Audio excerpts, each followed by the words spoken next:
আজকের প্রথমের কালেকশনে রাখা হয়েছে এই পলারিং এর কালেকশনটা, যার অ্যাপ্রক্স ওয়েট আসবে 230 মিলি। অ্যাপ্রক্স ওয়েট 230 মিলি। তো নেক্সট এই গ্রিন কালারের পলারিং এর কালেকশনটা রাখা হয়েছে। একদম ইউনিক একটা কালেকশন আছে, তোমরা তোমাদের জন্য পারচেস করতেই পারো, যার অ্যাপ্রক্স ওয়েট আসবে 250 মিলি। অ্যাপ্রক্স ওয়েট 250 মিলি।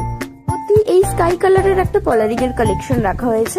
এটা খুব সুন্দর লাগছে, প্রত্যেকটা কালেকশনই খুব ইউনিক রাখা হয়েছে, যার অ্যাপ্রক্স ওয়েট আসবে 240 মিলি। অ্যাপ্রক্স ওয়েট 240 মিলি।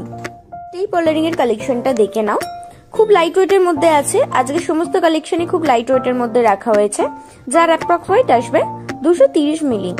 অ্যাপ্রক্স ওয়েট 230 মিলি। তো নেক্সট কালেকশনে এই পিঙ্ক কালারের পলারিং এর কালেকশনটা রাখা হয়েছে। এটাও খুব সুন্দর লাগছে, তোমাদের আঙুলে পড়লেও খুব সুন্দর লাগবে, যার অ্যাপ্রক্স ওয়েট আসবে 240 মিলি। এই কালেকশনটা দেখে নাও, এটাও অসম্ভব সুন্দর লাগছে। ফ্লাওয়ার মোটিভের সাথে বিভিন্ন রকমের কাজ আছে, যার অ্যাপ্রক্স ওয়েট আসবে 240 মিলি। এটা তোমরা তোমাদের যে কোনো অকেশন পারপাসের জন্য ট্রাই করতে পারো, খুব সুন্দর লাগবে তোমাদের আঙুলে পড়লে। একটা গ্রিন কালারের পলারিং এর কালেকশন রাখা হয়েছে, ফ্লাওয়ার মোটিভের সাথে বিভিন্ন রকমের কাজ আছে, যার অ্যাপ্রক্স ওয়েট আসবে 240 মিলি। ডেইলি ইউজ পারপাসের জন্য একদম পারফেক্ট কালেকশন আছে। নেক্সট কালেকশনে একটা হোয়াইট কালারের পলারিং এর কালেকশন রাখা হয়েছে। এটাও খুব সুন্দর লাগছে, কতটা গ্লসি লাগছে দেখতেই পাচ্ছ।